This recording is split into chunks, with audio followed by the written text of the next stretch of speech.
अस्सलाम वालेकुम viewers, welcome to my channel story time. आगे बढ़ने से पहले मेरे चैनल को लाइक करें, शेयर करें और सब्सक्राइब करें और बेल नोटिफिकेशन को ऑन कर दें ताकि आने वाली हर स्टोरीज़ आपको ऑन टाइम मिलती रहे। तो आइए सुनते हैं स्टोरी। कभी कभी इंसान मजाक करते वक्त ये नहीं सोचता कि उसने कितनी बड़ी बात कह दी है, जो सामने वाले के दिल में तीर की तरह चुभ सकती है। हिना अपनी बात पर खुद ही हंसने लगी, जबकि किरण ने मुश्किल से पलक झपका कर अपनी आंखों में आई नमी को पीने की कोशिश की थी। पता नहीं भाभी को उसकी हालत का अंदाज़ा हो गया था या उन्हें खुद ही हिना का ये मजाक अच्छा नहीं लगा था। वो उसे झिड़क कर कहने लगी, फजूल की बातें मत करो हिना। शादी से पहले मैंने और जिशान ने भी एक दूसरे को नहीं देखा था, तो क्या ये एक ट्रायंगल लव स्टोरी की हीरोइन बन गई? तुम ये फिल्में देखना छोड़ दो। भाभी के नागवारी से कहने पर हिना कुछ संजीदा सी होकर सफाई देने लगी। मैं तो मजाक कर रही थी भाभी, मेरा ये मतलब थोड़ी ही था। फिर आपकी और जिशान भाई की तो बात अलग थी। एक तो गैर खानदान था और आप भी चट मंगनी पट बिया की कहावत के मुताबिक फ़ौरन ही घर आ गई। जबकि किरण और साजिद भाई तो कज़िन्स हैं, वो कम से कम किरण को एक फ़ोन तो कर सकते हैं। अब देखें ना, इतनी दूर रहते हैं, उनके ख़यालात का अंदाज़ा, फिर वही फ़िल्मी बातें। क्या ज़रूरी है कि हर मौके पर रिएक्शन के नाम पर छिछोड़ी हरकतों को अपने लिए जायज़ बना लिया जाए? साजिद ने अगर ऐसा कुछ नहीं किया तो ये तो अच्छी बात है, भाभी ने कहा। तो किरण को ऐसा लगा जैसे उसके सर से कोई बोझ उतर गया। उसे अपना वजूद हल्का फुल्का महसूस होने लगा। भाभी के कहने पर उसे यकीन सा आ गया था। हिना अब भी अपनी बात को डिफेंड करने की कोशिश कर रही थी, क्योंकि मसला अब उसके इमेज का बन गया था, जो भाभी की बातों की रोशनी में एक लाउबाली बल्कि किसी हद तक बेशर्म लड़की का बन गया था। वो जो कहना चाहती थी किरण समझ रही थी, मगर उसने हिना की मदद ना करते हुए अपना ध्यान दुकान पर रखे उन कपड़ों पर कर लिया जिन पर नज़र पड़ते ही भाभी को ये सवाल पूछने का ख्याल आया था। किरण पहली बार दिलचस्पी से कपड़े देखने लगी। जब तक वो अंदर से परेशान थी, उसे हर चीज़ गैर ज़रूरी और बकवास लग रही थी। लेकिन जैसे ही उसके अंदर का मौसम बदला, उसे हर चीज़ अट्रैक्टिव लगने लगी। और ये रवैया शादी के दिन तक जारी रहा। उसने सही तरीके से अपनी शादी को एंजॉय किया था। सबके मजाक का जवाब देने के साथ साथ उसने अपने जहेज़ की हर एक चीज़ खूब छाट कर खरीदी थी। हालांकि शॉपिंग के दौरान वो अक्सर साजिद का सेंटेंस दोहरा दिया करती थी, उन्हें जहेज़ लेना या जहेज़ देना ज़्यादा पसंद नहीं है, वो इस रस्म के ही खिलाफ है। लेकिन अम्मी कह रही हैं देना तो मुझे है, तुम नहीं बताओगी तो हम अपनी पसंद से ले आएंगे। हिना वगैरह भी उसकी बात नहीं सुनती थी। आसिफ तो फ़ौरन ही शोक हो जाता उसकी बात सुनकर। उन्हें, आसिफ अल्फाज खींचते हुए कहता तो वो कहते कहते छेप जाती। जिस दिन मेहंदी थी उस दिन तो आसिफ ने उसका जीना ही मुश्किल कर दिया था।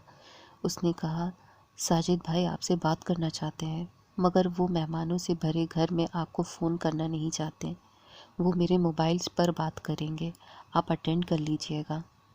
पहले तो किरण ने यकीन नहीं किया, मगर जब वो अपना मोबाइल उसके कमरे में छोड़ गया तो उसके हाथ पांव फूल गए। उसकी समझ में नहीं आ रहा था कि वो क्या बात करेगी, बल्कि वो तो ये भी समझ नहीं पा रही थी कि अब वो फ़ोन क्यों कर रहा है। चचा जान आ गए थे। पूरी बारात होटल में ठहरी थी। शादी के बाद तो वो सब वापस चले जाते, जबकि उन दोनों के लिए दादा जान ने गिफ्ट के तौर पर इंडिया टूर का पैकेज बुक कर दिया था। किरण परेशान सी बैठी थी। जब मोबाइल बज उठा तब उसने बड़ी हिम्मत से कॉल रिसीव की थी। हेलो, शुक्र है तुमने ही फ़ोन उठाया, वरना मैं सोच रहा था कहीं आसिफ गड़बड़ ना कर दे। कैसी हो? साजिद ऐसे बोला था जैसे उसे उससे ना बात करने का यकीन हो। उसकी खैरियत पूछने के आम से सवाल पर भी किरण ऐसे सोच रही थी जैसे क्लास 1 के बच्चे से क्लास 9 का सवाल पूछ लिया गया हो। उसकी खामोशी पर साजिद बोला, किरण तुम सोच रही होगी कि मैं इस वक्त तुम्हें फ़ोन क्यों किया, जबकि हिना के फ़ोन करने पर मोबाइल तुम्हारे हाथ में था और मैंने बात नहीं किया और फ़ोन काट दिया। साजिद के कहने पर किरण उलझ गई, मगर बोली कुछ नहीं, क्योंकि वो खुद ही बोल रहा था। बुरा तो बहुत लगा होगा तुम्हें, फिर मैंने दोबारा फ़ोन भी नहीं किया। असल में मैं नहीं चाहता था कि मेरी तरफ से कोई उम्मीद बंधे तुम्हें, और फिर मेरे उन उम्मीदों पर ना उतरने पर तुम्हें सदमा हो। उसके बात करने का अंदाज़ ही ऐसा था कि किरण के दिल की धड़कन स्लो होने लगी। एक बार फिर उसने खुद को किसी अनहोनी के लिए तैयार करना शुरू कर दिया था, क्योंकि वो कह रहा था, किरण पता नहीं तुम्हारी ज़िंदगी में कोई ऐसा मुकाम आया है या नहीं, जहाँ तुम्हारे दिल कुछ और कह रहा हो और दिमाग कुछ और। मेरे साथ ऐसा कई बार हुआ है, बल्कि आज भी मैं ऐसे ही एक मोड़ पर खड़ा हूँ। उसकी बातें किरण को परेशान करने लगी थी। तभी वो अंदर के शोर से घबरा कर बोली, साजिद प्लीज़ फ़िलॉसफ़ी छोड़ें, सीधी तरह बताएं बात क्या है। उसकी बात पर साजिद अजीब से अंदाज में हंस कर बोला, जो बात मेरे लिए कहना इतना मुश्किल हो रहा है, उसे सुनना तुम्हारे लिए कितना मुश्किल होगा। हालांकि अपने तौर से मैंने पूरी कोशिश की थी तुम्हारे दिल को कम से कम ठेस पहुंचाऊं, मगर मैं जानता हूं मेरी हर कोशिश बेकार है। किरण सांस रोके उसकी बातें सुन रही थी। किरण, मैंने एक बहुत बड़ा फ़ैसला किया था, जिसका असर बहुत सी ज़िंदगियों पर पड़ेगा। फिर भी मैंने ये फ़ैसला अकेले ही कर लिया, और अब उस फ़ैसले पर अमल करने को भी तैयार हूँ। बस एक चीज़ है जो मेरे फ़ैसले में रुकावट है, मगर मैं खुदगर्ज़ बनकर सिर्फ़ अपने बारे में सोच रहा हूँ। फिर भी मुझे लगा, क्यों ना मैं अपने इस फ़ैसले पर अमल करने से पहले तुमसे माफ़ी मांग लूँ। पता नहीं, बाद में शायद मौका मिले ना मिले। मैं जो तुम्हारे साथ करने जा रहा हूँ, तुम उसकी हकदार तो नहीं हो। तुम बहुत अच्छी हो किरण। अगर आम हालात में हमारी शादी हो रही होती तो मैं बहुत खुश होता, मगर मेरी ज़िंदगी में कभी आम हालात आए ही नहीं। इसलिए प्लीज़ मुझे माफ़ कर देना। मैं तुम्हें चोट पहुंचाना नहीं चाहता था, मगर जब हालात खुद ब खुद ऐसे हो जाएं कि बड़ी आसानी से मैं अपना हिसाब बराबर कर सकता हूं, तो मैं खुदगर्ज़ बनकर तुम्हें अपनी मंजिल की सीढ़ी बना ली। मगर तुम्हें सीढ़ी की तरह इस्तेमाल करने के बाद भी मैं किसी ऊंचाई पर नहीं पहुंच पाऊंगा, बल्कि जो मेरे पास है वो भी मुझसे छिन जाएगा। बस यही सोचकर मुझे माफ़ कर देना। साजिद, ये आप क्या कह रहे हैं? मेरी तो कुछ समझ में नहीं आ रहा है। आप क्या करने वाले हैं? किरण को पता भी ना चला कब उसकी आंखों में आंसू जमा होने लगे थे। सब समझ में आ जाएगा। बस मैं चाहता था कि तुम ज़हनी तौर पर इसके लिए तैयार हो जाओ। हालांकि जब से हमारी शादी तय हुई है, तब से अब तक तुमने जो कुछ सोचा होगा उस ट्रांस से इतनी जल्दी नहीं निकल सकोगी। लेकिन इससे पहले मैं तुम्हें कुछ बता भी नहीं सकता था। खुदा हाफिज़। साजिद ने उसे कुछ कहने का मौका दिए बिना फ़ोन काट दिया। किरण रोने लगी थी। पता नहीं किरण से सुनने में गलती हुई थी, समझने में गलती हुई थी, या फिर उसके माँ बाप ने फ़ैसले करने में कोई गलती की थी। उसकी समझ में नहीं आ रहा था कि वो क्या करे, किसी को बताए भी या ना बताए। ले देकर उसे एक हिना ही नज़र आई थी। भरे पूरे घर में उससे बात करने का मौका भी बड़ी मुश्किल से मिला था। हिना भी सुनकर परेशान सी हो गई थी, मगर फिर उसने उसे साजिद का मजाक कहकर खारिज कर दिया था, बल्कि उससे बोली थी, कमाल है किरण, साजिद भाई को इतनी अच्छी तरह से जानने के बावजूद तुम उनके मजाक को सीरियस ले रही हो। अरे तुम सोचो, शादी पर उन्होंने ज़िशान भाई के साथ कैसा ज़बरदस्त मजाक किया था। कोई सुने तो यकीन ना करेगा। देखो परेशान मत हो, कल हम सब मेहंदी लेकर जाएंगे तो मैं उनकी क्लास लूँगी, बल्कि कह दूँगी इसी वजह से तुम्हें नर्वस ब्रेकडाउन हो गया है, बस वो सारा सज उगल देंगे। नहीं हिना, ऐसा कुछ मत कहना, किरण ने टोका। क्यों? जब वो मजाक कर सकते हैं तो हम क्यों नहीं कर सकते?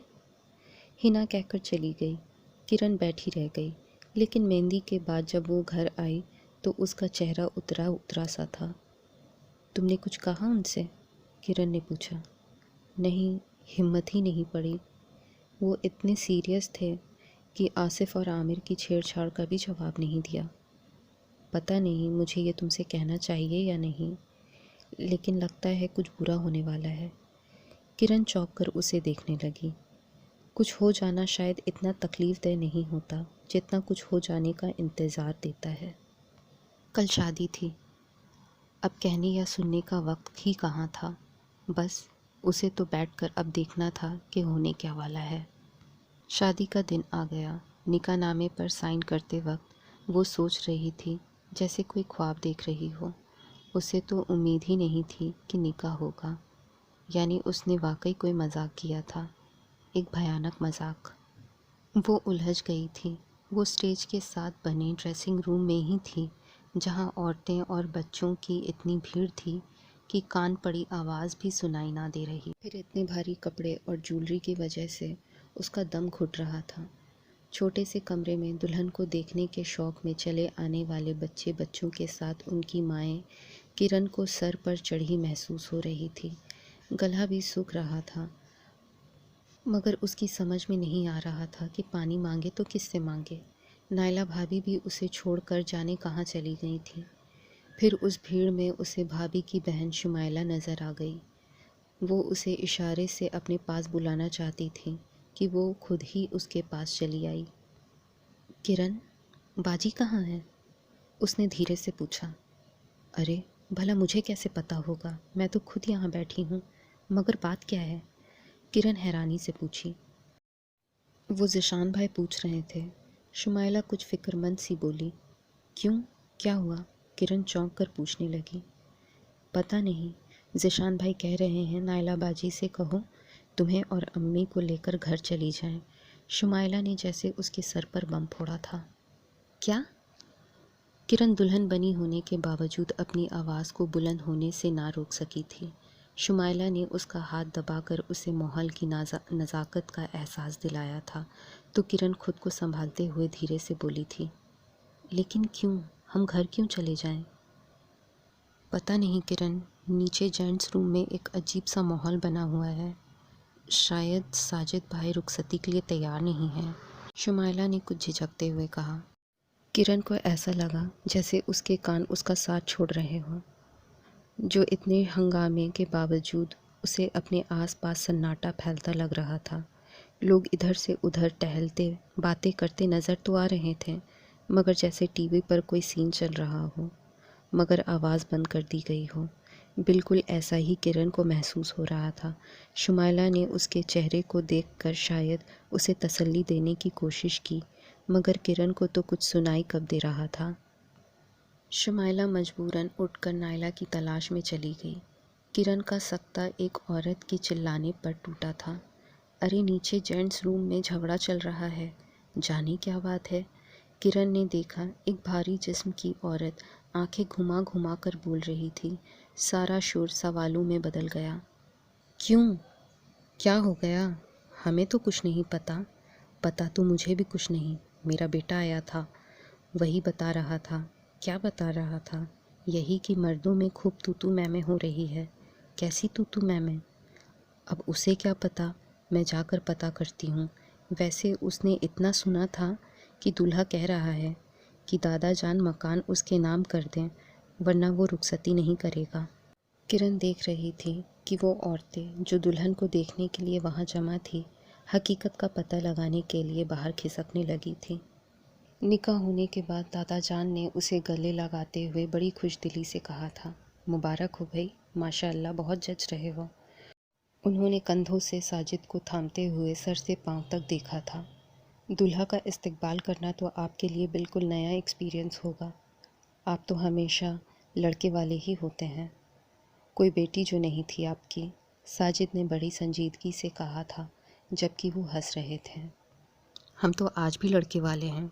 बारात भी नहीं आए तो क्या हुआ, तुम्हारे दादा हैं तो लड़के वाले ही हुए ना। अच्छा, तो फिर आपने इस बार लड़की वालों से जहेज़ क्यों नहीं मांगा?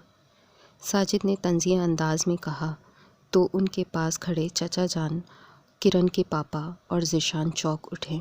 ज़बान संभाल कर बात करो साजिद, चचा जान ने धीरे से मगर सख्त लहजे में कहा तो साजिद अजीब से अंदाज में हंस दिया।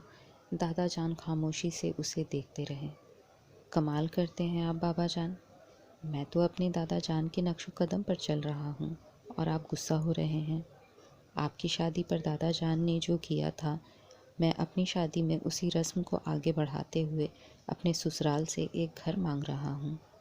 लड़की वालों के पास अपना ज़ाती घर मौजूद है जिसे ख़ानदानी रिवाज के तौर पर उन्हें मुझे जहेज़ पर दे देना चाहिए था, मगर उन्होंने ऐसा किया नहीं। इसीलिए मुझे खुद ही कहना पड़ रहा है, जैसे मेरे माँ बाप की शादी पर दादा जान को कहना पड़ा था। आज मैं उन्हीं के अल्फाज उन्हीं को लौटा रहा हूँ। हम आपकी लड़की को उसी वक्त रुखसत करा कर ले जाएंगे जब आप ये घर हमारे नाम कर देंगे। साजिद के लहजे में उससे भी ज़्यादा सर्द महरी थी जितनी दादा जान के लहजे में आज से बरसों पहले ये बात कहते हुए थी। साजिद, क्या बकवास कर रहे हो? उसके वालिद एहसान अहमद ने गुस्से पर काबू पाते पाते जैसे फट पड़े थे। दादा जान खामोश थे, मगर उनकी आंखों में शदीद गुस्से की झलक साफ नज़र आ रही थी। नाराज़गी के तौर पर वो खामोशी से पलटने लगे थे, तभी साजिद बोल पड़ा। दादा जान, मैं मजाक नहीं कर रहा। अगर ये मकान मेरे नाम नहीं हुआ तो आपकी पोती ज़िंदगी भर आपके घर पर बैठी रहेगी। साजिद एक एक लफ्ज़ चबा चबा कर कहने पर एहसान अहमद ने कुछ कहना चाहा था कि दादा जान ने हाथ उठाकर उन्हें मना कर दिया। खुद साजिद को गौर से देखते हुए बोले, ये सारी बकवास तुम्हें तुम्हारे नाना ने कही होगी, लेकिन उस बुढ़े ने शायद तुम्हें ये नहीं बताया कि मैं कितना ज़िद्दी हूँ, तुमसे भी ज़्यादा। मुझे पता है कि तुम्हें मकान से कोई दिलचस्पी नहीं है, तुम सिर्फ मुझे जलील करने के लिए ये सब कर रहे हो, लेकिन मैं ब्लैकमेल होने वालों में से नहीं हूँ। किरण भले ही सारी ज़िंदगी हमारे सीने पर मूंग डालती रहे, मगर ये मकान किसी कीमत पर तुम्हारे नाम नहीं होगा। साजिद को उनसे यही उम्मीद थी। उसे पता था बारात के वापस चले जाने से उन्हें कोई फ़र्क नहीं पड़ता, वो किरण की शादी कहीं और करा देते। इसीलिए उसने निकाह के बाद अपनी शर्त रखी थी, लेकिन उनकी हठधर्मी में कोई फ़र्क नहीं आया था। लेकिन ज़ीशान, जो बेयकीनी से ये सब सुन रहा था, एकदम गड़बड़ा गया। अपने बाप को चुप देखकर उसे बोलना ही पड़ा। साजिद, ये तुम क्या कह रहे हो? हमने तो जहेज़ में हर एक चीज़ दी है। फिर भी अगर तुम्हें घर चाहिए तो हम उसका इंतज़ाम कर सकते हैं। दादा जान का मकान ही लेना ज़रूरी नहीं, और उसमें तो वैसे भी तुम्हारा हिस्सा मौजूद है। हम तुम्हें कोई फ्लैट दिलवा सकते हैं अगर तुम चाहो तो। चुप रहो ज़ीशान, इसे कोई मकान नहीं चाहिए। अपनी 2 टके की माँ के लिए ये हमें जलील कर रहा है। एहसान अहमद ने चिल्लाकर ज़ीशान को चुप करा दिया, क्योंकि लोगों में अफरा तफरी मच गई थी। मेरी माँ 2 टके की नहीं, 2 कौड़ी के लोग आप जैसे लोग होते हैं, जो ससुराल वालों के पैसे पर ऐश करते हैं, और जब किसी चीज़ की ज़रूरत होती है तो बीवी को मायके भेजकर भिखारियों की तरह पैसे मंगवा लेते हैं। साजिद के आंखों में खून उतर आया था अपने बाप की बात सुनकर। साजिद, तुम हद से बढ़ रहे हो। दादा जान गरजे, अगर मैं हद से बढ़ रहा हूँ तो आप लोगों ने कौन सा हद का ख्याल रखा था? साजिद की आवाज़ बुलंद होती जा रही थी। सब परेशान थे, मगर सबसे ज़्यादा परेशान ज़ीशान था, जिसकी समझ में नहीं आ रहा था कि चची जान के घर वालों से ऐसी कौन सी डिमांड कर दी गई थी जिसका बदला साजिद उसकी मासूम बहन से ले रहा था। अभी और इसी वक्त मेरी नज़रों से दूर हो जाओ, निकल जाओ यहाँ से। दादा जान की बर्दाश्त जवाब दे गई थी। उन्हें पता था साजिद जितनी देर वहाँ रहेगा उनकी पास्ट में की गई ज़्यादतियाँ बताता रहेगा, और वो ये इतने लोगों के बीच सुनने को राज़ी नहीं थे। इसीलिए वो साजिद को यहाँ से जाने को कह रहे थे। साजिद गले में फूलों के हार तोड़ता हुआ सीढ़ियाँ उतरने लगा। ज़ीशान साजिद के पीछे लपका। साजिद, चची जान तो तुम्हारे अब्बू के साथ बहुत खुश हैं। तुम उनकी किस महरूमी का बदला मेरी मासूम बहन से ले रहे हो? किरण के जिक्र पर साजिद के चेहरे पर एक साया सा लहरा गया था, मगर वो कमज़ोर पड़ना नहीं चाहता था। इसलिए खुद को संभाल कर उसने कहा, आपकी चची अपने शौहर के साथ बहुत खुश है, क्योंकि उनके बाप ने बाबा की फरमाइश के मुताबिक हर एक चीज़ दी है। बल्कि आज उनके सारे कारोबार के बाबा जान ही मालिक हैं। लेकिन ये हकीकत तो आपको पता होगी कि आपकी चची मेरी माँ नहीं है। साजिद के कहने पर ज़ीशान बुरी तरह चौंका। बचपन में उसने सुना था कभी कि चची से पहले चचा जान की एक और बीवी थी, जिनसे एक बेटा भी था। बाद में ये बात वो भूल गया था। अब उसे सब याद आ गया था। वो चुपचाप साजिद को जाते देख रहा था।